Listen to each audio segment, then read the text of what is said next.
Como o nosso assunto de hoje é energia, convidamos Roberto Scheffer. Ele é professor de planejamento energético da COP UFRJ e um dos especialistas em energia renovável no país. Olá, Roberto. Olá. Obrigado pela sua participação. Roberto, qual é a diferença entre essa energia chamada energia limpa e a energia suja? Olha, a energia suja é aquela que pode ou causar poluição local, por exemplo, uma indústria que queima algum combustível, como óleo diesel, óleo combustível, e isso vai gerar algum tipo de poluição, fumaça, particulados, enxofre, isso é poluição local.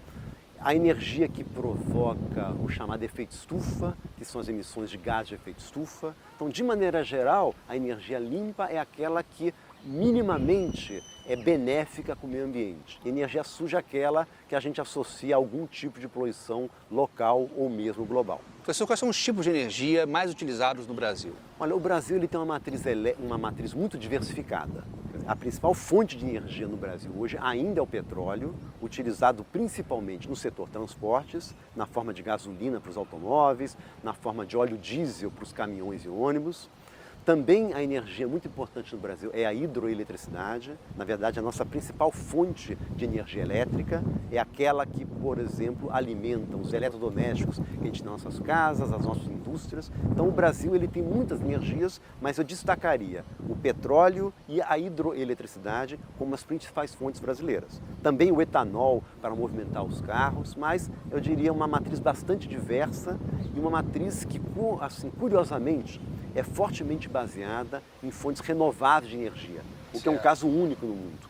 Quase metade da energia que o Brasil consome vem de fontes renováveis. Não há paralelo no mundo para um padrão como esse. No caso do brasileiro, cerca de 90% da nossa energia elétrica vem de usinas hidrelétricas. E ela é renovável, na medida em que você usa ela e ela não acaba. É diferente, por exemplo, de uma térmica a carvão, que queima carvão e há um estoque finito de carvão no mundo. Quanto mais você usa esse carvão, um dia esse carvão acaba, mesma coisa do petróleo, mesma coisa do gás natural. No caso das fontes renováveis, a hidroeletricidade, que é movida a partir da água, a energia eólica a partir dos ventos, energia solar, são energias que a gente chama de energias de fluxo. Aquela energia que o fluxo está sempre ocorrendo e você utilize ele ou não, ele não acaba. Diferentemente de uma fonte de energia de estoque, que se você usa ele, em algum momento aquele estoque acaba. Professor, eu queria saber a sua opinião sobre a energia nuclear. Olha, a energia nuclear é, das fontes de energia, aquela mais polêmica. Alguns países resolveram enveredar pelo caminho da energia nuclear, mas normalmente os países que escolheram essa rota é porque eles não tinham alternativas. Não me parece, no caso brasileiro, a energia nuclear é a melhor alternativa. O Brasil tem recursos energéticos mais variados possíveis, de maneira que me parece que a energia nuclear está no final da fila. A gente não precisa nem entrar na questão polêmica do risco do nuclear, a questão do acidente, a questão do lixo radioativo. O que é mais importante é, nesse momento, a energia nuclear, seja no Brasil, seja no mundo, é muito mais cara. Então, há outras energias mais baratas que a gente pode utilizar primeiro. Então, me parece que a energia nuclear não deveria ser uma prioridade brasileira.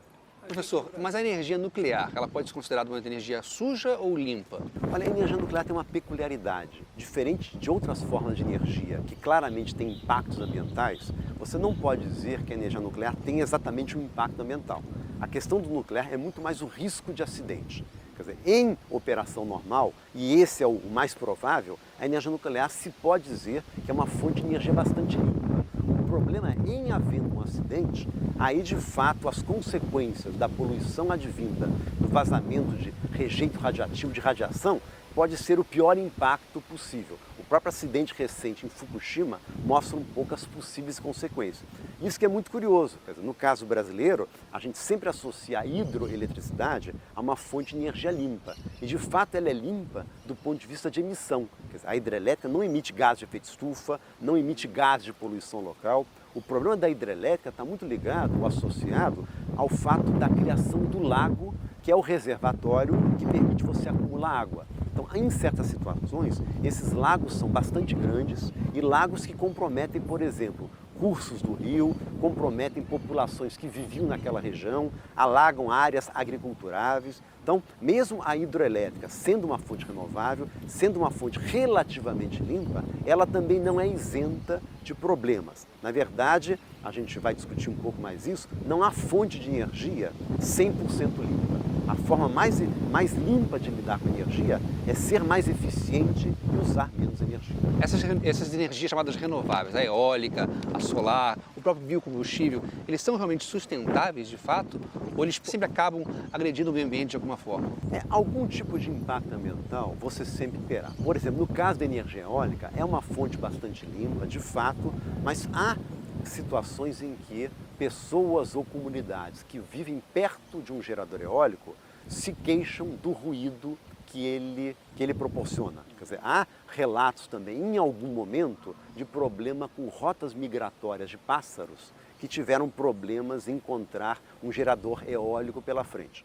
No caso da energia solar, por exemplo, claro, é uma fonte muito limpa, mas o painel fotovoltaico, por exemplo, que você utiliza para geração solar, ele no seu processo industrial de fabricação, ele não é tão limpo assim. Então é curioso, quer dizer, a gente tem que separar, às vezes, cada fonte de energia tem um impacto diferente e um impacto diferente na sua cadeia produtiva. Alguns têm impactos diretos, outros têm impactos indiretos. O próprio carro elétrico, por exemplo, um carro elétrico é muito limpo do ponto de vista de emissão do seu cano de descarga. A emissão é zero, mas dependendo de aonde a energia elétrica daquele carro é produzido, então você vai ter um impacto ambiental, não no carro, mas na fonte de energia que geraria eletricidade para aquele carro. No caso dos biocombustíveis, a queima do biocombustível é muito limpa, mas depende muito de como aquele biocombustível foi produzido. Como o cidadão comum ele pode fazer um uso mais eficiente das energias? Um ponto importante nessa questão da energia e do papel que o homem pode ter nisso é que se usa muito mal a energia.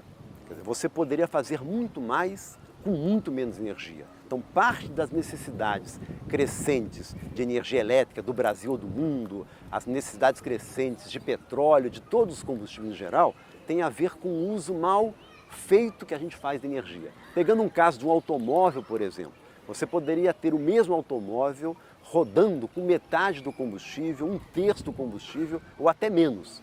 A questão é que talvez esse automóvel fosse diferente daquele que a gente está acostumado hoje. Quer dizer, hoje o automóvel que a gente está acostumado é uma massa de aço de 1 tonelada, 1,5 toneladas, para levar um cidadão de 70 quilos. Então a gente teria que repensar um pouco certos hábitos de consumo e chegar à conclusão que se pode ter um padrão de vida bastante superior ao que a gente tem hoje, com muito menos energia. E como tal, pressionar muito menos, seja energia limpa ou energia suja, que a gente tanto necessita.